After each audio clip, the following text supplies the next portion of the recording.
But again, thank you all so much for joining us and sharing in this evening to honor our friend and colleague Ira Halfand and others, the security committee members and others in PSR who have done this work on abolishing nuclear weapons for so many years. It's really an honor to have you all here tonight. I want to recognize a few people. I've been given a very limited time to talk, and I tend to go off track. So a couple people I'd like to recognize. One is Beth Gilman. Beth, where are you? Beth, right here. Her husband was on our board for many years, Steve Gilman, and we love Steve, and he passed this year in April. And I know Steve would be very proud of us doing this and proud that Beth came from North Carolina to join in this event. Steve was just a very bright, passionate, caring guy, and his big thing was fundraising. So if he were here, he would be talking to all of you guys about helping us fundraise so we can continue this wonderful work that Ira and others are doing. I'd also like to take a minute and recognize Christian Brunmeyer. Is he here tonight? You had to say after the event. Say again? You had to leave. Okay, well, he's the deputy chief of the Austrian embassy, and we had a gala over there a couple years ago, and I just wanted to recognize him because it was a really beautiful event. Certainly the Embassy of Mexico for hosting this. We are very appreciative. And this beautiful Mexican Cultural Institute. Isn't it great? Absolutely gorgeous. And I'm going to call on the executive director to come up in a minute, but first I'd like to ask Bob Dodge to come up. And a lot of you know Bob.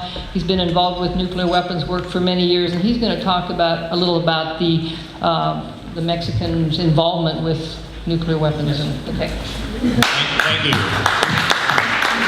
So I hail from Los Angeles, right next to Mexico and Tijuana, and I'm pleased to be here, and thank you to have all of you here. So many of you are not aware, but Mexico has played an instrumental role in this whole process of both the current ban treaty. They were one of the first nations to move the United States and the world forward on that process. But this year, 2017, marked the 50th year of the signing of the Treaty of Tlatelolco.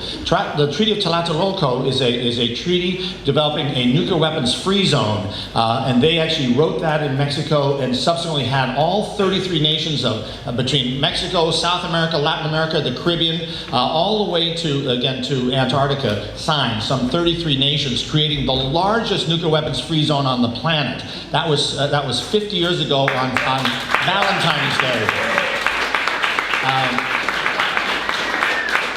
That treaty then was the model treaty for all the southern hemisphere treaties around the world, and the entire planet is nuclear free in the southern hemisphere, and that really is thanks to Mexico. It's a remarkable achievement. I had the distinct honor of being the keynote speaker at the unveiling of their monument this year on February 14th. It's a beautiful plaque. Any of those coming out our way, please call me. I'll be happy to take you down there. They had a beautiful artisan build this stone monolith, and it says it's called Freedom Park. As you go across that terrible wall, well, if you're on the wall on the Mexican side, it's a beautiful mural, okay, looking for children, families looking for freedom and the new world moving north. But that wall goes all the way down to the ocean in a very surreal way. But there's a beautiful monument that says there, from this point south to the Antarctic, there are none and there never will be any nuclear weapons. And that was actually the history of the Mexican government. So thank you.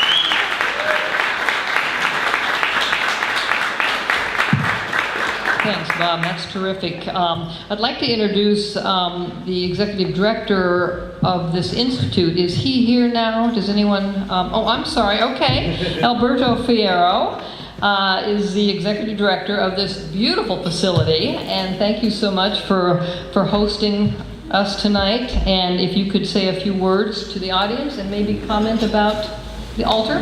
Thanks.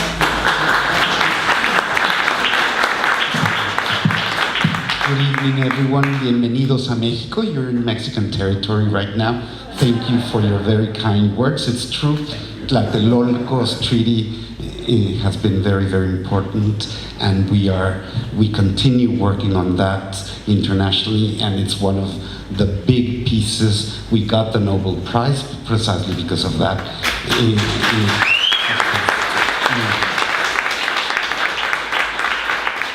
Just to tell you a little bit about the history of the house, because it might be your first time here. It was built in 1910, commissioned by the wife of the Secretary of the Treasury, and she gave it to her husband, the Secretary of the Treasury, as a Christmas present. It was a time when very rich Americans would build houses here in order to give parties and come a couple months in the spring to the social season in Washington. It was built by the two architects of the West Wing of the White House, Wyeth and Fuller, and they were the only ones that had a certification to build in the Beaux-Arts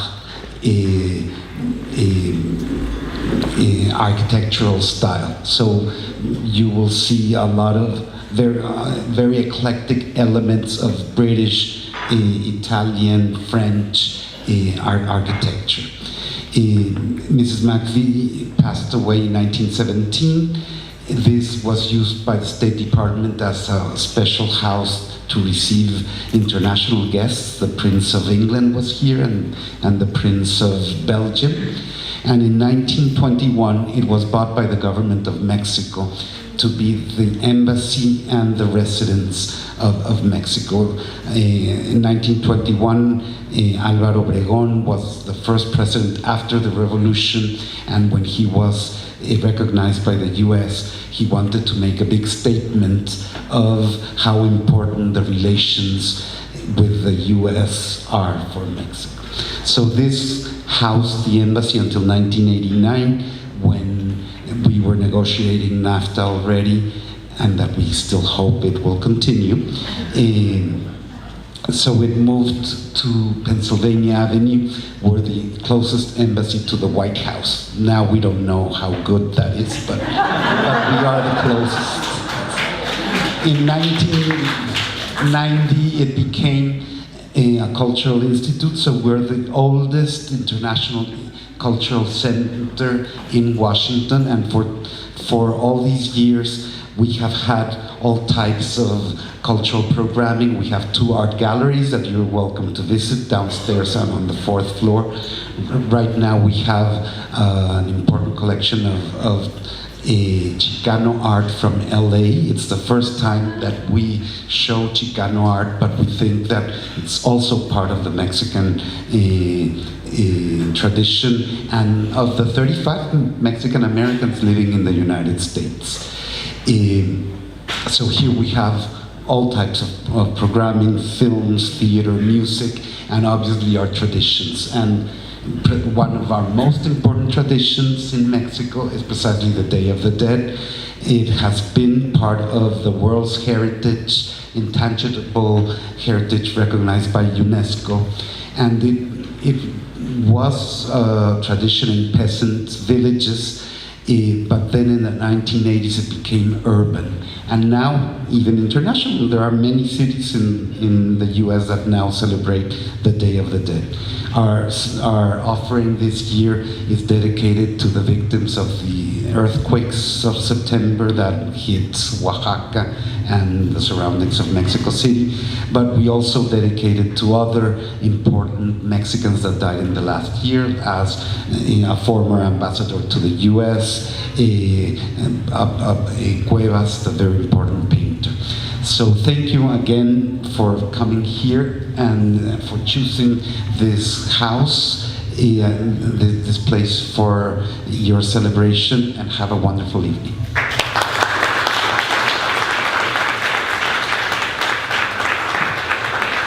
Thank you so much for sharing your home with us. It'll always be a special memory for us. And now it's my honor to introduce Jeff Carter, PSR's new executive director, our new dynamic executive director. And so Jeff, you're on.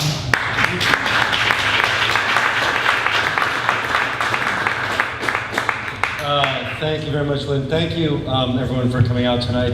This is really a wonderful experience, and it's nice to it's strange to think that I've been on the job now for 10 months, just about a little over 10 months now.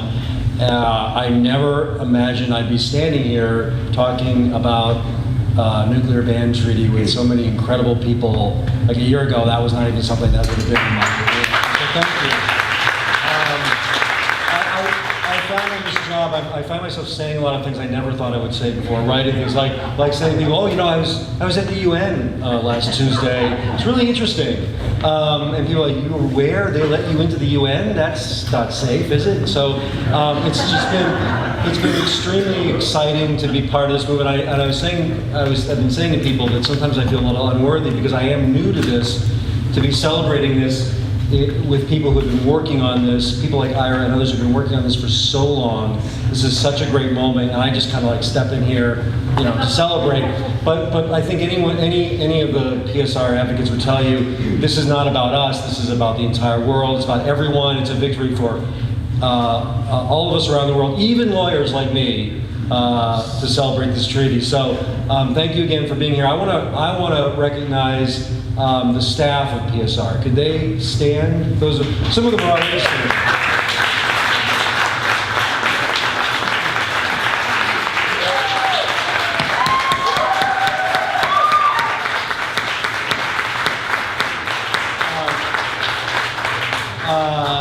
It is a joy and a pleasure to walk into that office and work with this great staff. They're incredibly dedicated, hardworking, and I can't say enough about them. And before I hand things off to John Rakow, our board chair, I also want to recognize I'm so happy that I see Christine Herman in the back of the room. Christine was on staff at PSR.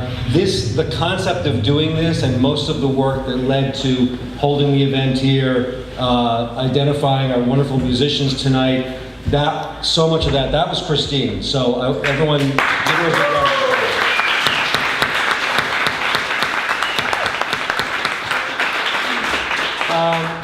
And with that, I would like to turn the proceedings over to our board president, John Rakow.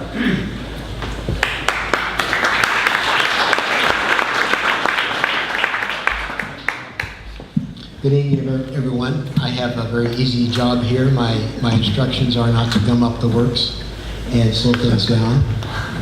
As president this year, it has been quite an honor and a privilege to see the impossible happen, the development and acceptance of the treaty to prohibit nuclear weapons.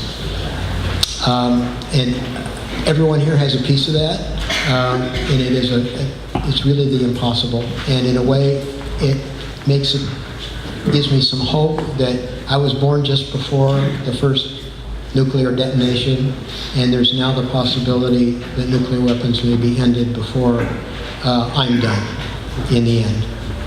So wonderful bookends, and of course that's all made possible by our wonderful supporters out here, and I thank you and I toast you.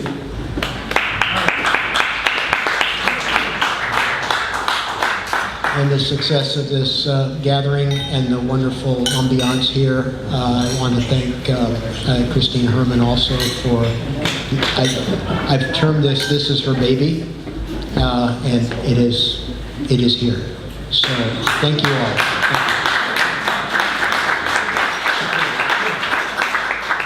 all. We went from president-elect to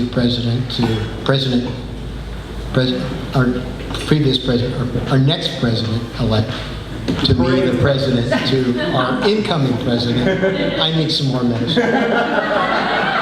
Oh, that's much better. Pune Saberi. Thank you. Good evening. Thank you all for being here. My name is Pune, Dr. Pune Saberi, and I'll tell you a tiny little bit about myself. I joined the Philadelphia chapter of PSR several years ago. In fact, maybe I would say 6 years ago. And then soon after that, I joined the PSR National Board of Directors. And I would say that probably might be in keeping with what's been happening this week throughout the country, where immigrants throughout the country have been winning and gaining positions of decision-making power, that an Iranian American would be serving this organization as the 2018 board president. So.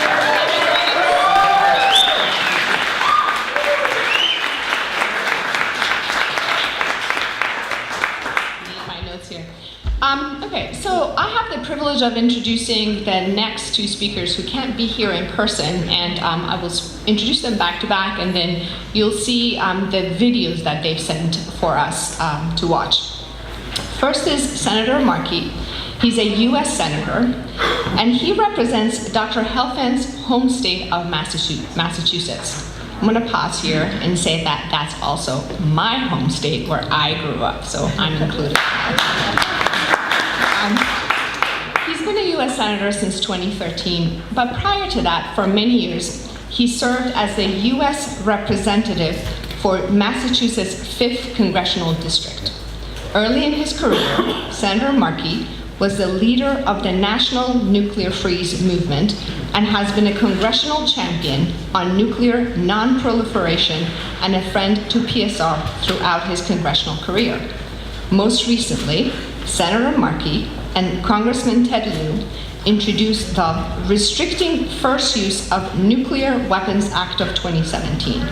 This act would prohibit the president from launching a nuclear first strike without a declaration of war by Congress. So again, Senator Markey couldn't be here tonight, but we'll watch his greeting. And then I'll tell you about the next video that we'll watch, and that is by Beatrice Finn. Beatrice Finn is the executive director of the International Campaign to Abolish Nuclear Weapons, or ICAN. Most of you here tonight are very familiar with ICAN. As you know, it's a coalition of non-governmental organizations, including us, including PSR, in 100 countries who advocated for the Nuclear Weapon Ban Treaty. As I am sure you all know, ICAN was awarded the Nobel Peace Prize this past October, in recognition of their role in achieving that treaty. Again, we'll watch a video that Beatrice has sent us tonight as a form of greeting. Thank you so much. Thank you for being here.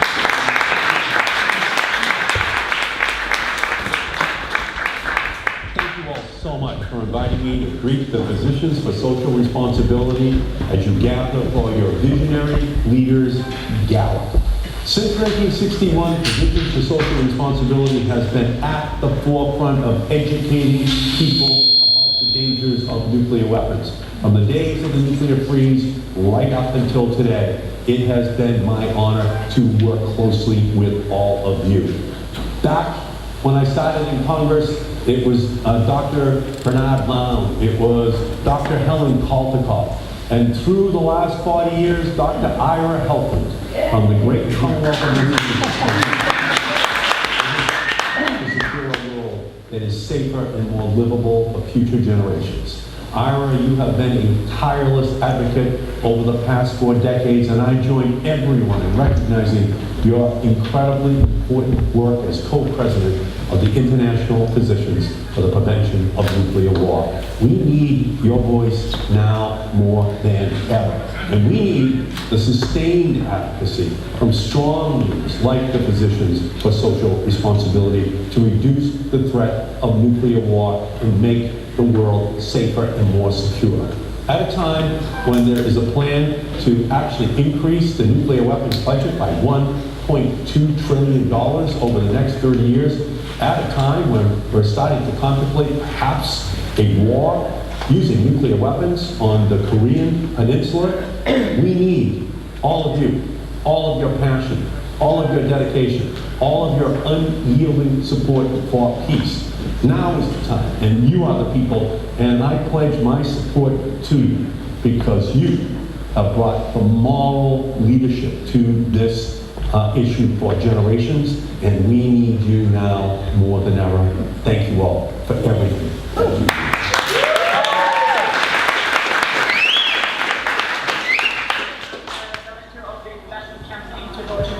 I'm here today at the original Capitol Hill in Rome, which is a really historic place. And I am here to say thank you so much to everyone who has worked on ICAN and worked for IPNW and PSR to make this incredible accomplishment that we've done this year, to prohibit nuclear weapons. And we got just rewarded with the Nobel Peace Prize, which is amazing.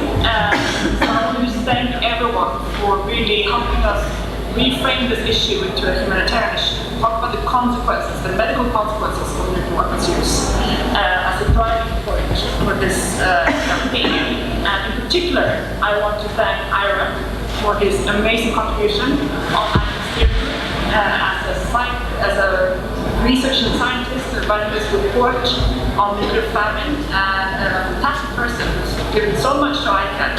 So I hope you have a wonderful evening and that you toast and celebrate the Treaty on the Prohibition of Nuclear Weapons, the campaign, IRA, and this Nobel Peace Prize. So, thank you.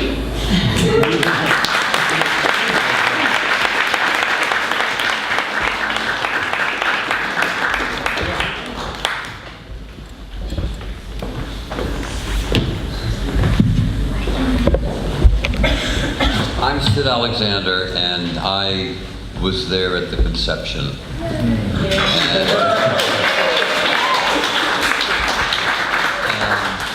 When I got this announcement, I said, that's a wonderful idea, and I'll give the money, but if I come down, I want to speak.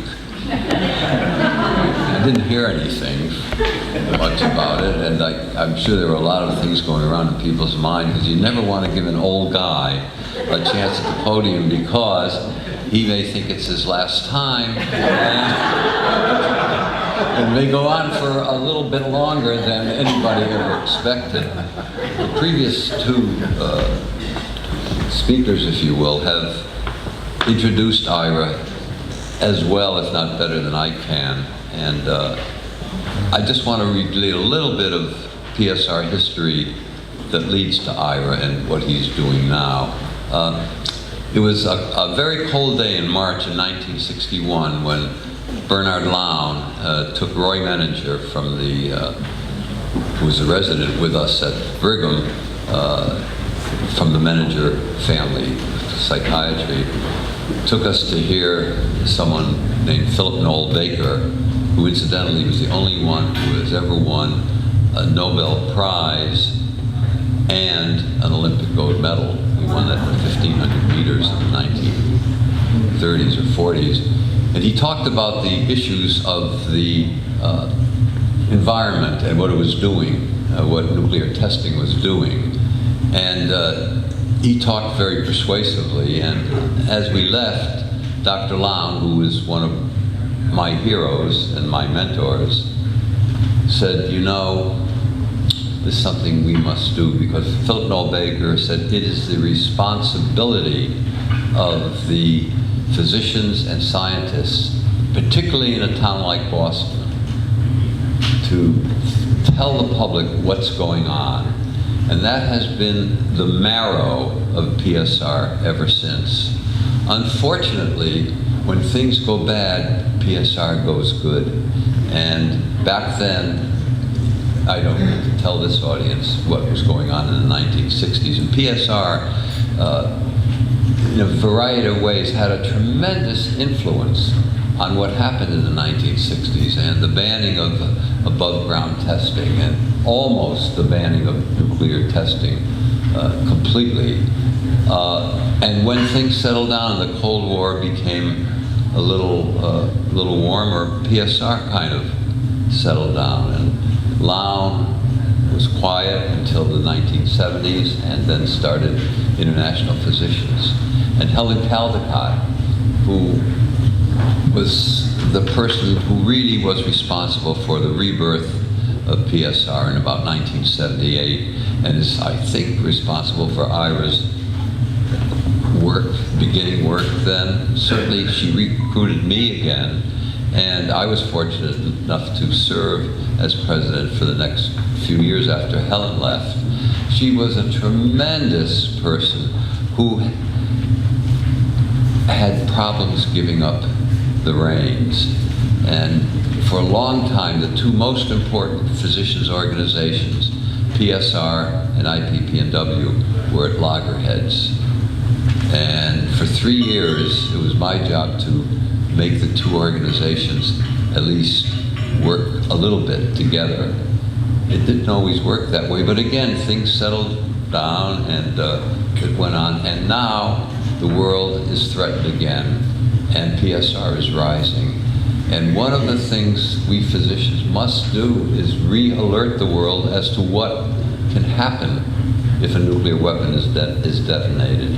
And we must work together. And one of the reasons why I wanted to come down here to introduce Ira is I can't think of a person better suited to unite all the disparate parts of the physicians movement into one united group that will work together, not at loggerheads, but together to make this a better world. So I thank everybody for letting me introduce him. Ira's been a friend of mine for a long, long time. We worked closely together in the 1970s and early 80s, and he hasn't given up. He's indomitable, and I'm just delighted to call him a friend. Ira?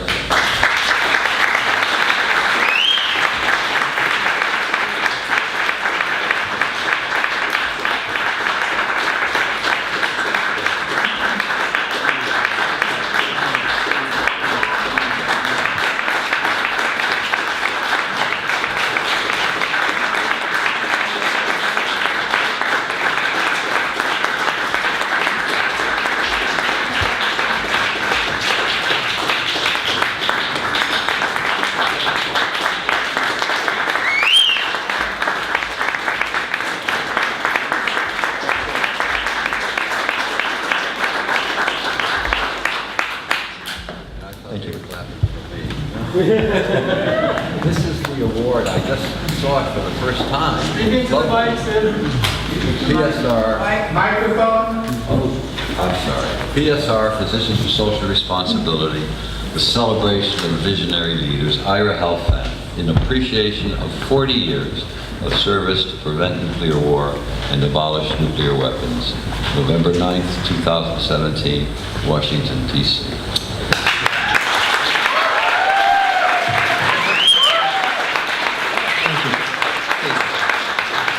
Everybody knows me knows what I really want to do is talk to you, so please, thank you. Thanks very much, Sid, and thank you all for this wonderful evening. I am not a visionary leader. I do have a vision, but it's not mine. It's the vision that has motivated PSR throughout its history.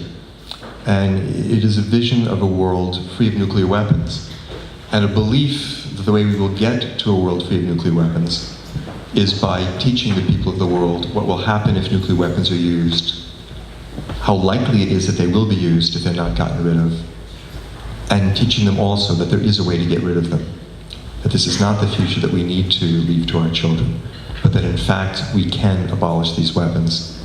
This was the message that PSR has always brought. The particular piece that was ours was the description of the medical consequences of nuclear war. We infused the movement in the 1960s to stop testing with this message, talking about the medical consequences of testing. In the 1980s, we brought this message to the movement, the freeze movement and the rest of the movement that took shape during the 1980s to stop the Cold War arms race. That was our particular contribution to that movement, and it was critically important. It motivated millions of people, and Helen Caldicott was our most effective spokesperson at the time. She personally motivated millions of people. But it wasn't just Helen, it was the message she was delivering, telling people what was going to happen if these weapons are used, because this is the message which we needed to bring to people. For the next 25 years or so, it was very hard to do this work. Nobody wanted to hear from us. Everybody wanted to pretend that the danger had gone away. We knew that it hadn't, but it was very hard to even get people to listen to us telling them that. In the last 5 or 6 years, that has changed again for a number of reasons.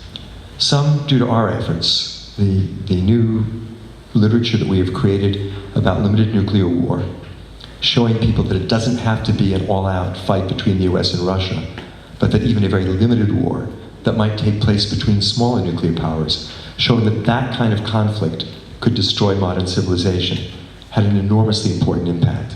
And it played a huge role in motivating countries, particularly in the global south, to support the ban treaty, which was concluded this summer. And our message was just central to that whole process. We presented it at the Oslo conference, we presented it at the Nayarit meeting, we presented it at the United Nations, we chaired a special session at the Open-Ended Working Group in Geneva that led to the negotiations for the treaty.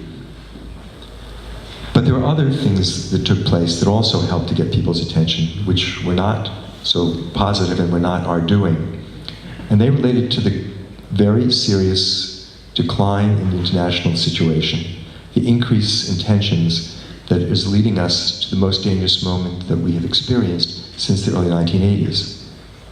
The increase in tension between the United States and Russia, relations there are the worst they've been in 30 years. Relations between the United States and China are the worst they've been in 40 years. The situation in South Asia, which gets very limited attention here in the United States, should probably be the thing that gives us the most concern. There's fighting between India and Pakistan literally every day on the line of demarcation in Kashmir. These countries have between them 260 nuclear weapons, and as we have shown, a limited war between them using just a fraction of that arsenal would mean the end of human civilization as we know it. The situation in Korea, of course, has gotten the most attention recently, and it remains profoundly dangerous and something which we're not sure how it will play out. And there are a few other factors as well that we need to take into account at this moment. Cyber terrorism. We used to think that the only thing we had to worry about from terrorists was that they would get hold of a nuclear weapon and blow up Washington or blow up New York. Now what we have to understand is that terrorists, at least theoretically, have the ability to launch a cyber attack and hack into the command and control systems of the United States or Russia and actually launch a large-scale nuclear war.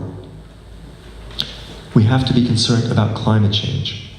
This is an insight that our great former board member Cindy Parker brought to us a few years ago, pointing out that the way climate change is going to have its most profound impact if we don't do something about it is by creating conditions where nuclear war takes place. As climate change progresses, and it will, even if we do everything we need to right now, large parts of this planet are going to become increasingly uninhabitable. And as that happens, there's going to be conflict, there's going to be forced migration on a scale that dwarfs what we are seeing currently, and if nuclear weapons are on the table, they're going to be used. Finally, there's the Trump factor. And there's just no way that we can skip over this. We have said in the United States for a decade or more that it would be impermissible for even a single nuclear warhead to fall into the wrong hands, by which we meant a terrorist or a rogue state. We have turned 6,800 nuclear warheads over to Donald Trump, who has arguably the most wrong hands on the planet. He is judged by the security experts in his own party to lack the judgment, the knowledge base, and the temperament to be in command of a nuclear arsenal. But he has that command now. And that has enormous implications. It is an incredible danger that we're going to have to live with until he leaves office. And what we really need to do is to take advantage of this moment to the absolute maximum effect that we can get from it, to help people understand what a crazy, insane system we have created, where 6,800 nuclear warheads can fall into the control of somebody who most of us think suffers from mental illness. So, now more than ever, we need PSR's work. The vision that has inspired us throughout our history has never been more relevant than it is right now. And we need to launch an intensified, increasingly effective educational campaign to recreate the kind of political movement that we were successful in building in the 1980s. And to that end, actually, my chapter and some other chapters in PSR have taken up a new campaign which we hope National PSR will join in as well. It's called Back from the Brink, a call to prevent nuclear war. It started in Western Massachusetts, which was the home of the Freeze movement, and it is modeled very specifically on the Freeze campaign. It calls for us to take a simple statement into every constituency that we can reach, to city councils, to town meetings, to labor unions, to faith groups, to professional associations, and to ask all of them to sign on to this simple prescription for what U.S. nuclear policy should be. The call says that we should have a no first use policy, that we should take our weapons off here trigger alert, that the president should not have the ability to launch nuclear war by himself or herself, that we should not spend $1.2 trillion to build a new and enhanced nuclear arsenal, and most importantly, that the United States should join with the other nuclear weapon states in serious negotiations to create a fixed timetable with enforcement and verification procedures to eliminate all nuclear weapons.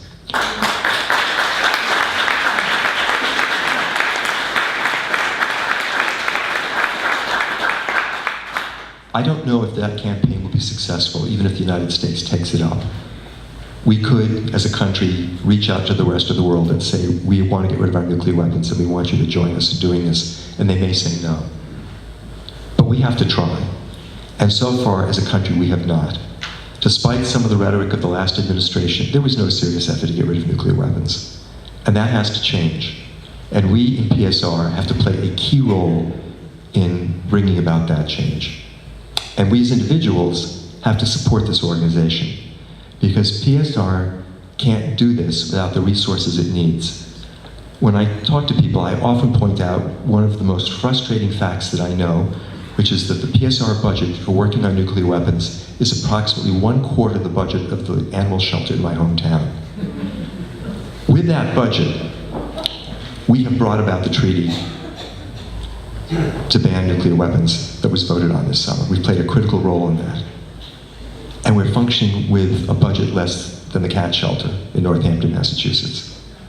That has to change. We're doctors, we're not very good at money, we don't know how to raise it, we do a terrible job about it all the time.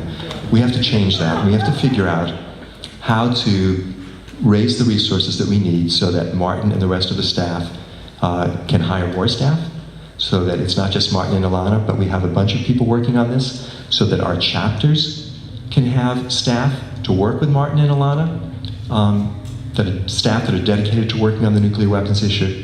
And we need to be able to do press work. We need to be able to get this message out. So I would just urge you all, I know all of you in this room have been incredibly generous to PSR and have already given greatly. This is a moment to do even more, if it's at all possible for you. Jeff will talk about this a bit more, but on your chairs is a little brochure. There's an envelope inside that annual report. And I urge you all to take out the envelope and use it. As Chris Castle, one of our former presidents, used to say, when somebody asks you what you can do to prevent nuclear war, you respond, first write a check. If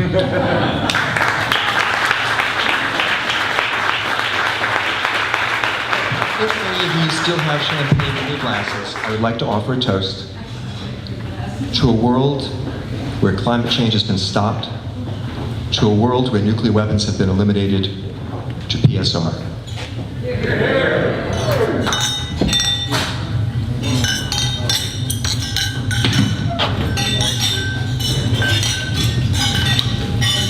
And thank you again for this lovely honor tonight.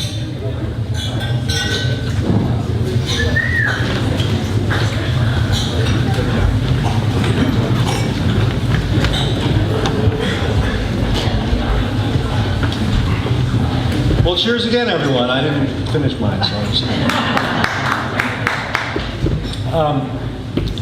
So the other thing that's great, but also is very intimidating about my job, is that I am surrounded by so many distinguished, heroic, legendary folks, and I feel again, our last speaker tonight, I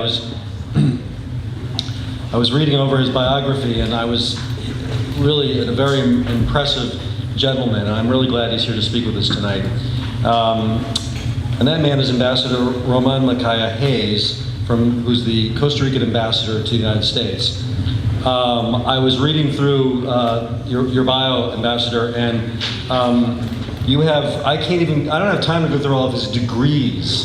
That's how, he's been a successful chemistry, biochemistry, businessman, healthcare expert, dabbled in politics a little bit, really an amazing biography. But the reason he's here is, I don't have time to go through the exhaustive list of the many ways that Costa Rica, along with other countries, Mexico was mentioned earlier, and our friend from Austria, and other countries have done to advance the case for nuclear weapons abolition over the decades. Suffice to say that Costa Rica is one of the most active states in supporting the humanitarian initiative and one of the clearest voices in articulating why a treaty banning nuclear weapons was so urgently needed.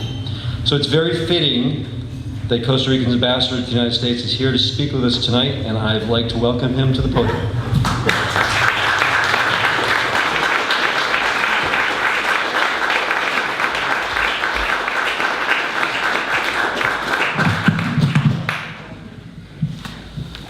Well, thank you very much. I would like to start out by thanking Physicians for Social Responsibility for inviting me to address this very distinguished group to talk about the recent treaty on the prohibition of nuclear weapons. I'd like to review some of the history that led up to this, this historic agreement. And I will be taking some highlights from a recent speech that our president, who is Guillermo Solis, gave at Columbia University back in September on the 21st regarding the treaty. But I would like to highlight that Costa Rica has a historical commitment to peace and disarmament that allowed us to play an important role in this process and gave us the moral authority to lead certain steps. Back in 1948, Costa Rica abolished its army. This was something that had never been done. And in fact, it was done without a treaty, without a guarantee of security. We just did it.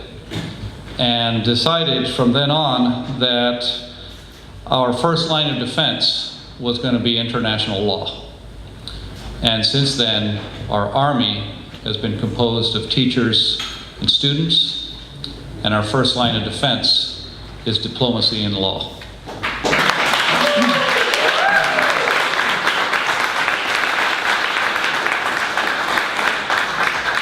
In 1983, Costa Rica proclaimed that we would be politically neutral. And during that decade, we dedicated our best efforts to bringing peace to Central America. During the mid-90s, after an advisory opinion by the International Court of Justice declared that there exists a legal obligation to pursue in good faith and bring to a conclusion negotiations leading to nuclear disarmament in all its aspects, Costa Rica presented to the General Assembly of the UN the Model Nuclear Weapons Convention. It was updated a decade later with Malaysia, and we submitted it to the UN Secretary General, who considered it a good starting point to start negotiations on nuclear disarmament. As we are all aware, World War II left us a legacy of nuclear weapons. On July 16th of 1945, we had the first atomic bomb test. And less than a month later, on August 6th, little boy fell on the Japanese city of Hiroshima, and 3 days later, Fat Man fell on Nagasaki. Mankind witnessed the devastation this can create, and yet, instead of resorting to prohibition, we accelerated. Proliferation was carried out with breathtaking speed. Thousands of nuclear tests were carried out. And it wasn't until the 60s, in part due to the Cuban Missile Crisis, in part because the so-called winners of the Second World War had all gained nuclear capabilities, that multilateral talks began to curb nuclear proliferation. In 1967, the countries of Latin America and the Caribbean signed the Treaty of Tlatelolco that created the first nuclear weapons free zone in the world. And I should recognize the role of the Mexican ambassador in this process. The treaty also has a provision that stipulates, one year later after that, the Nuclear Non-Proliferation Treaty began. And that treaty has a clause in it that negotiations should start in good faith on the effective measures relating to the cessation of the nuclear arms race and an end to nuclear armaments. 5 decades later, we're still waiting for that negotiation to take place.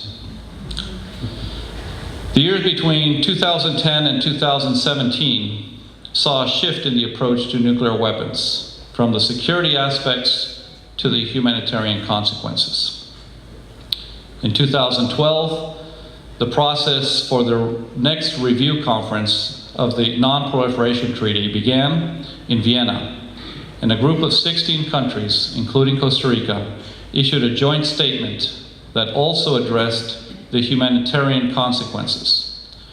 By the review conference of 2015, 156 countries had adhered to it. In 2013, that was probably the year that we reached the point of no return, in a good sense. It was the tipping point. In March, Norway organized the first conference on the humanitarian consequences of nuclear weapons. It was attended by more than 120 states and many international agencies and civil society.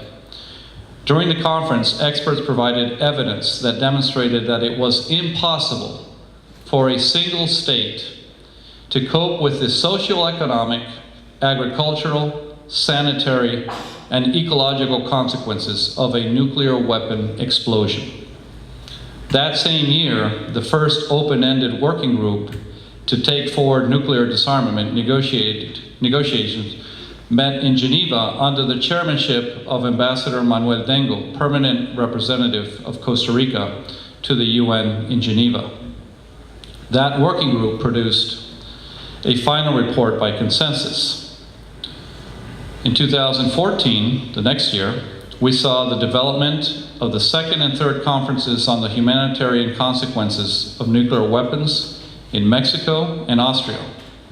The final document of the Vienna Conference, later baptized the Humanitarian Pledge, called for negotiations to prohibit nuclear weapons to fill that legal gap.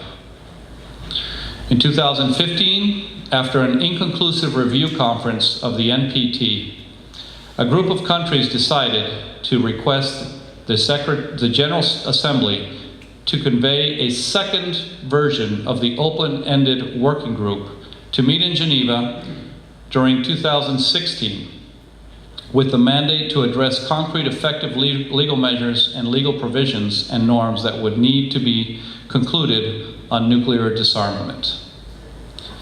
During the August meeting, Costa Rica, with a group of countries, presented the so-called Working Paper 34. The proposal gathered much support during the debate, and the chair, the ambassador of Thailand, decided to bring it onto his report, and it was approved by the working group by vote. Then the first committee of the General Assembly and the plenary adopted a resolution convening the conference to meet for 20 days in 2017. So that brought us on to this year. Ambassador Elaine White, permanent representative of Costa Rica in Geneva, was approached by a group of countries who conveyed the message that she would be the right person to chair the conference. They were right. Due to her personal skills and because Costa Rica's long-standing commitment to nuclear disarmament. Ambassador White immediately received the support of our foreign minister and our president. And after much preparatory work, the conference began on March 27th with a high-level segment. Our foreign minister, Manuel Gonzalez, attended the event and gave a very good speech that was followed by other ministers, atomic bomb survivors, and civil society representatives. The first draft of the treaty was released on May 22nd in Geneva. The ban treaty is the first major nuclear arms agreement to specifically frame nuclear weapons as a threat to humanity and contrary to international law and international human rights law. The preamble also states that we need to completely eliminate nuclear weapons as the only assurance that they will not be used.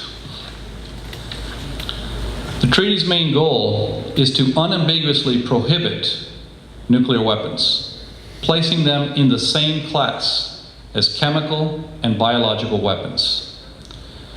The treaty was opened for signature on September 20th of 2017. Over 50 nations have already signed the treaty, and 3 have already ratified it. We need 50 ratifications for it to go into effect.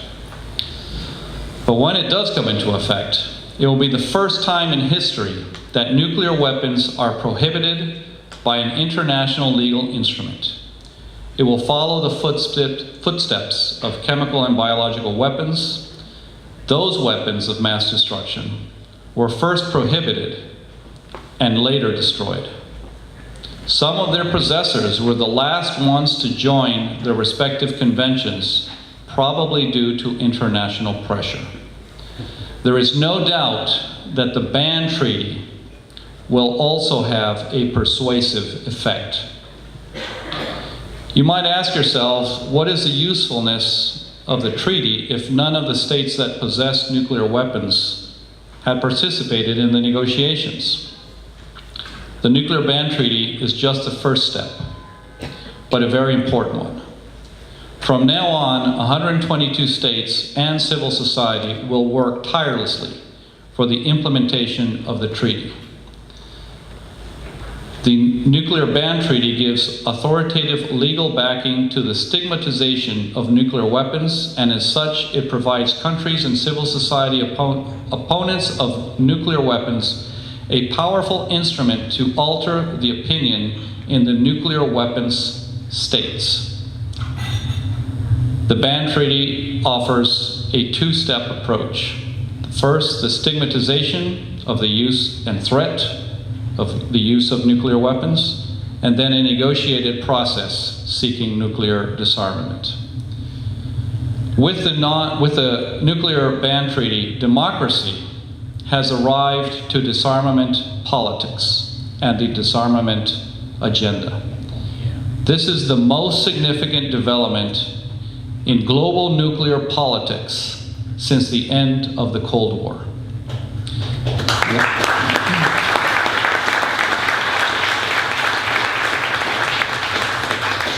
One day, the world will be free of nuclear weapons again.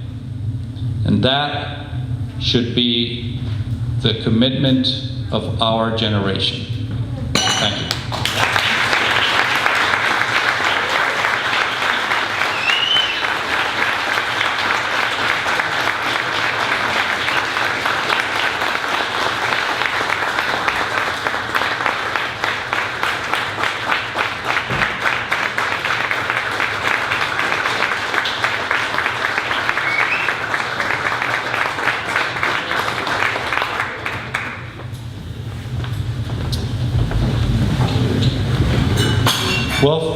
Well, folks, I am standing between you and dessert.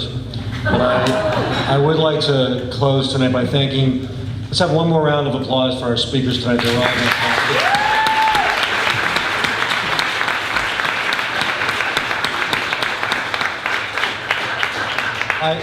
I hope you were inspired tonight as I am continually inspired by Ira and other leaders around this room. I hope you'll be inspired as Ira pleaded with you to consider supporting our work in any way that you can, and tell your friends. You know, we need resources, but we also need more activists. We need more members.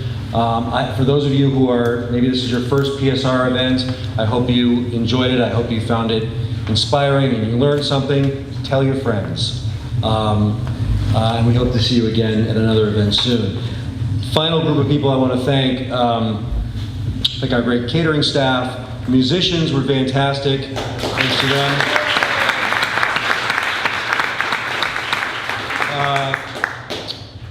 Very, very, very good friend of mine, and also served as our photographer tonight, Gabe Martinez, and our videographer. And lastly, I want to thank Jennifer Galloway, who's in the back, and was our event coordinator. Great job. Thank you to the PSR Board of Directors. Get a good night's sleep. We have a board meeting tomorrow. A lot of work. But with that, thank you again for coming, and enjoy dessert. Thank you.